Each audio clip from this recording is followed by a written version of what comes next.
Hello everyone, in today's video, we are going to talk about a brand new anime, Jack of all trades and Party of none. What is this anime about? Is this anime worth watching? I will answer to all those questions in this video. This is Bottom Terataku and let's start the video. This anime is centered around adventuring parties and their adventure in the dungeon. These parties dive deep into the dungeon. The deeper they go, the higher their status will be. Now, when it comes to these adventuring parties, they have three definite rules to play. First one would be the attackers who take down the enemies. Second one would be the tank who take the brunt of the hit. And third one would be the enchanters who support all of the other party members. And our main character would be a dual class person, meaning he is a swordsman, which is an attacker and also an enchanter. So dual class,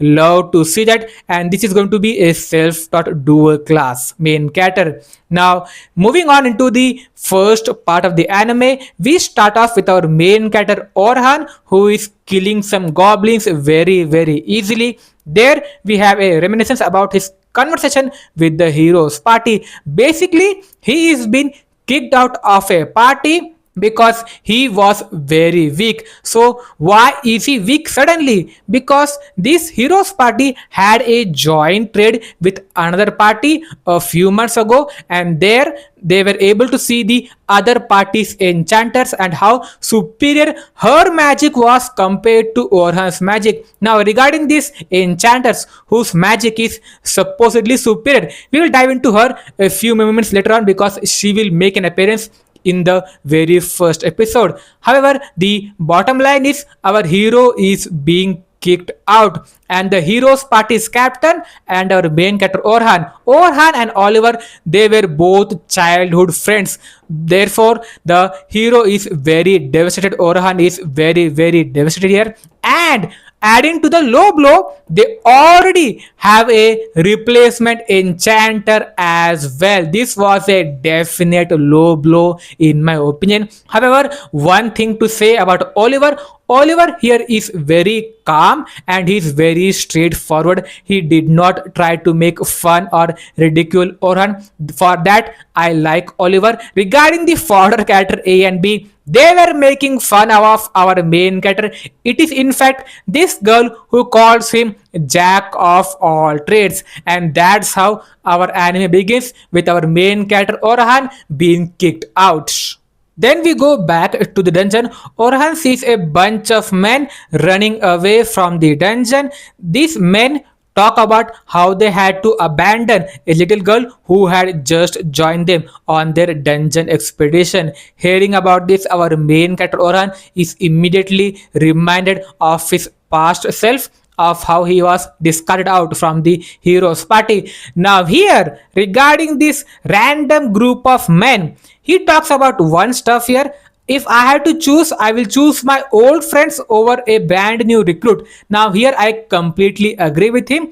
It leaves a bitter taste in my mouth. However, he chose to abandon the new girl in order to save all of his old friends, which is a good decision making skill. I don't think we will see this character ever on moving forward, but I just wanted to put my thoughts out there. He made the right call. This fodder character made the right call.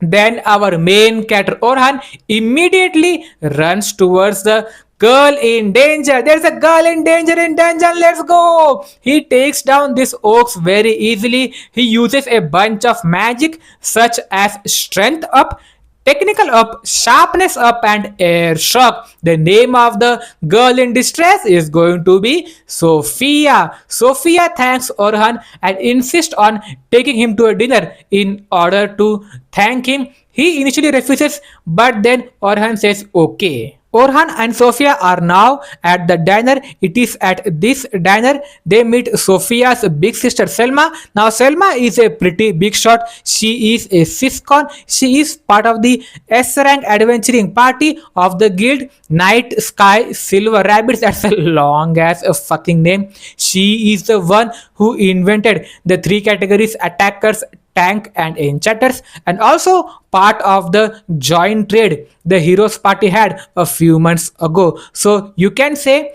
that Selma is indirectly the reason the hero was being kicked out. I like how the dots are connected here. All of these elements come into play, which is very good in my opinion. Now here Selma is very surprised to know that Orhan is not part of the heroes party anymore, and here Selma makes an offer to Orhan to join them on their training course for teaching the new party members of being adventuring into the dungeon. They plan on taking these new recruiters deep to the 50th floor, which our main character Orhan thinks is stupid. However, he immediately caught on why they are doing it. Orhan here seems very smart, and he agrees to join them as a swordsman, not as an enchanter, to which Selma immediately agrees with some doubt.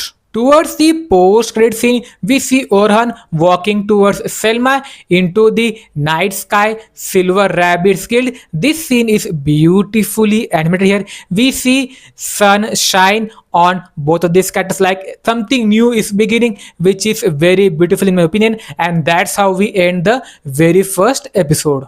Now, is this anime worth watching? I would say yes, this anime is definitely worth watching. The plotline is okay, the art and animation looks very decent, and it was surprisingly well executed episode 1. Now I haven't read the source material, so I don't know what was there in the source material, but as an anime only I like the episode 1. First and foremost, the art and animation was very clean, it was very beautiful, and the plotline is overly used. We have the same plotline in Beast Tamer. I left my A rank party unaware, Atelier Meister, the strongest tank, and so on. But still, I think the plot is very decent here. Regarding any negative aspect, I only have is regarding the usage of 3D CGI. But again, it is not a bad 3D CGI, it is a good usage of 3D CGI if we compare it to something like a Black Summoner. Black Summoner had a terrible usage of 3D CGI, and another good aspect is that they have magic circles. When they activate magic, it reminds me of Fairy Tail season 1. Fairy Tail season 1 had a bunch of magical circles. When they activate their magic, it was a blast of nostalgia for me. So if you are thinking about whether you should give this anime a try or not, I say yes, invest your 24 minutes and you would definitely enjoy this type of show. So that's it for today. This is Bottom to Otaku signing off. Let me know your thoughts and opinion in the comment section below, and I will see you in the next one. Bye bye and peace.